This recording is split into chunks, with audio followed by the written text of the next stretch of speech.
Something strange is happening right now in the back channels of global diplomacy, and almost nobody is talking about it. Donald Trump, the man who tore up the Iran nuclear deal in 2018 and threatened to turn Tehran into rubble, is quietly trying to negotiate his way out of a war with Iran. But there is one massive problem standing between Trump and that deal, and its name is Israel. Here is what the mainstream media is not telling you. While Trump's envoy, Steve Witkoff, was sitting in Oman, having secret talks with Iranian officials, Israeli Prime Minister Benjamin Netanyahu was on a plane to Washington with a completely different agenda. And when two of the most powerful players in the Middle East want opposite things at the same time, markets shake, oil spikes, and the entire global financial system holds its breath. Let's break this down from the inside out. Trump came back to the White House in January 2025 with one foreign policy obsession: deals, not wars, deals. His inner circle understood that another Middle Eastern war would destroy the economic momentum he was promising the American people. Inflation was still sticky, interest rates were still punishing, the bond market was already nervous. A full military confrontation with Iran, a country that controls the Strait of Hormuz, through which roughly 20% of the world's oil supply passes every single day, would be catastrophic for the U.S. economy at exactly the wrong moment. So Trump did something nobody expected. He picked up the phone, indirectly, and reached out to Tehran. The back channel began in early 2025. Oman, as it has been for decades, served as the quiet diplomatic corridor. Iranian and American representatives began meeting, not publicly, not loudly, quietly, carefully, with enormous stakes on every word spoken. Trump's team made it clear Iran could keep a civilian nuclear program, sanctions relief was possible, and the military pressure would ease. But Iran had to cap its uranium enrichment and stop funding proxy militias at the current level. Iran, for its part, was desperate. The rial had collapsed. Inflation inside Iran had crossed 40%. The population was furious. The regime needed economic oxygen. Fast. For a brief, extraordinary moment, a deal looked genuinely possible. And then Israel made its move. Netanyahu had been watching these negotiations with growing alarm. From Israel's perspective, any agreement that left Iran's nuclear infrastructure intact was not a deal. It was a death sentence written in diplomatic language. Israel's intelligence service, the Mossad, had been tracking Iran's enrichment program with satellite precision. By early 2025, Iran had enough 60% enriched uranium that, with a relatively short additional step, could be converted into weapons-grade material. Israel's red line was not being respected by these negotiations, and Netanyahu decided to make that unmistakably clear. The pressure campaign began on multiple fronts simultaneously. Israeli officials began leaking classified intelligence to U.S. media outlets suggesting Iran was closer to a nuclear weapon than the Biden-era assessments had indicated. Israeli lobbyists on Capitol Hill began working Republican senators, many of whom were already skeptical of any Iran deal, to harden their opposition. And most dangerously of all, Israeli military units began repositioning, exercises near the northern border, Air Force drills, movements that were impossible to miss on satellite imagery and impossible to ignore in the Pentagon's morning briefings. Trump was furious. Sources inside the administration described the mood in private meetings as explosive. Trump, who prides himself on controlling every negotiation, was watching a close ally attempt to blow up his biggest potential foreign policy win before it even crossed the finish line. Here is where the money angle becomes impossible to ignore, and this is the part that the financial press is completely missing. Every day that this standoff continues, the global energy markets are pricing in a war premium. Oil has been trading with a geopolitical risk cushion of somewhere between $8 and $15 per barrel, above what pure supply and demand fundamentals would justify.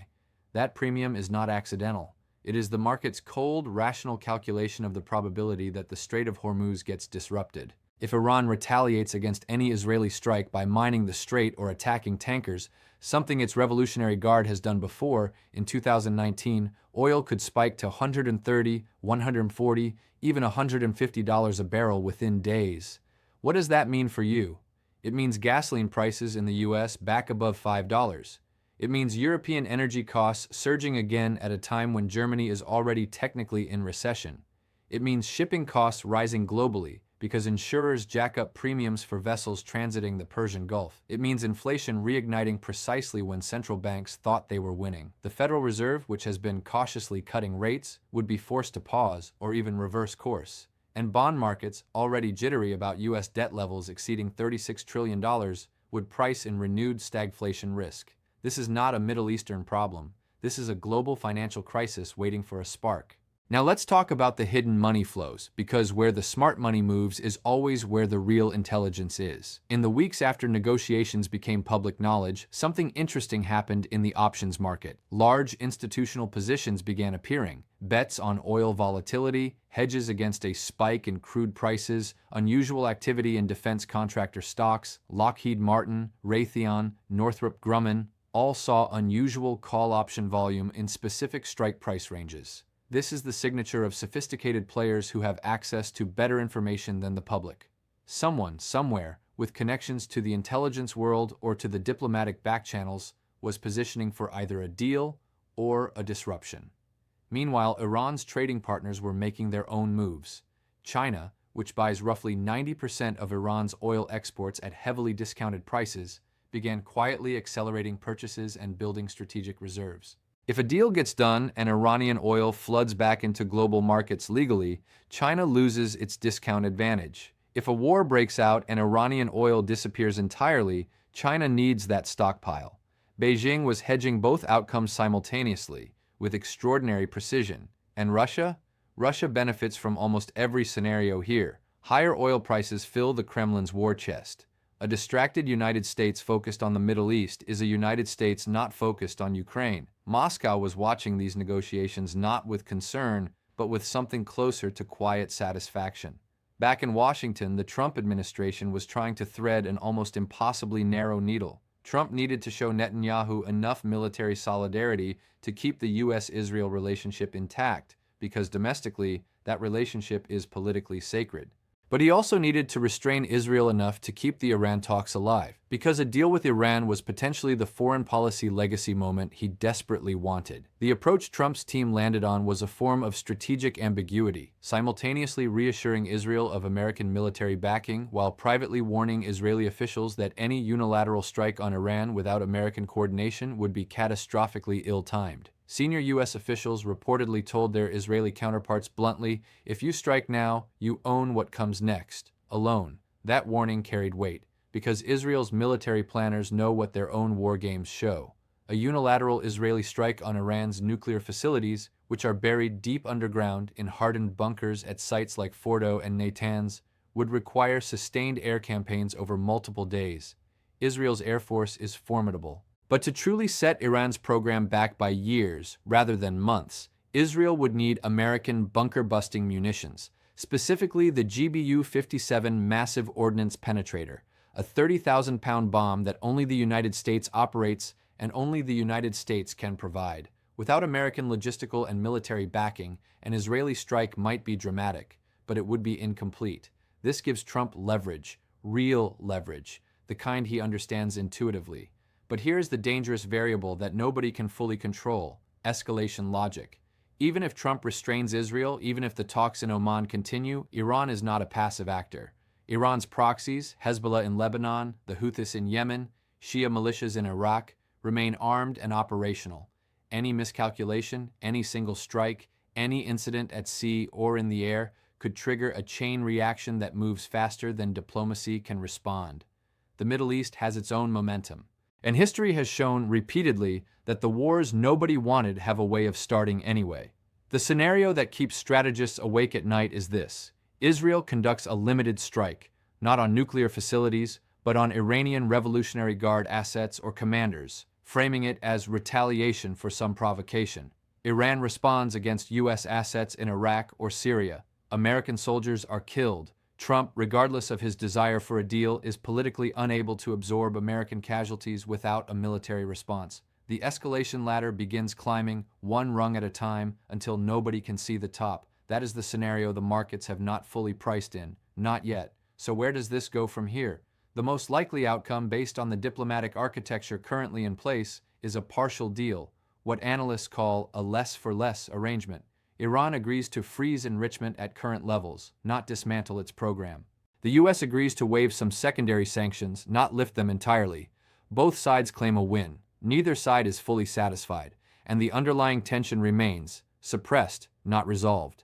The second scenario is collapse. The talks fail, Netanyahu moves, and the United States gets pulled into a conflict it did not choose and is not ready for. Oil at 140, markets in free fall, NATO allies scrambling, and a U.S. election cycle poisoned by another Middle Eastern war. The third scenario, the one almost nobody is discussing publicly, is a genuine breakthrough. A comprehensive deal that includes not just nuclear limits, but regional security architecture, Iran scaling back proxy support, Israel receiving formal security guarantees, Gulf states normalizing with Iran economically.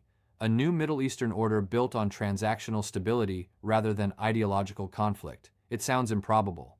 But so did Nixon going to China, and so did the Abraham Accords. Trump, for all his unpredictability, has a genuine ideological preference for deals over wars. That is not nothing. That is, in fact, a potentially decisive variable. Here is the bottom line. The next 60 to 90 days are going to determine whether the Middle East stabilizes or explodes. The financial consequences will ripple into every market on Earth. And the decisions being made right now, in back rooms in Muscat, in the Oval Office, in Netanyahu's war cabinet, will shape the global economy for the next decade. If you are not watching this story, you are missing the most important geopolitical chess match of 2025. And if you want to stay ahead of the next move, subscribe to WarFinex right now. Hit that notification bell, because the next video we are publishing is going to cover exactly how Iran's nuclear timeline has been mapped by Western intelligence, and what the real red lines are before a strike becomes inevitable. You do not want to miss that one. This is the kind of intelligence-level analysis you will not find on television. Stay with us.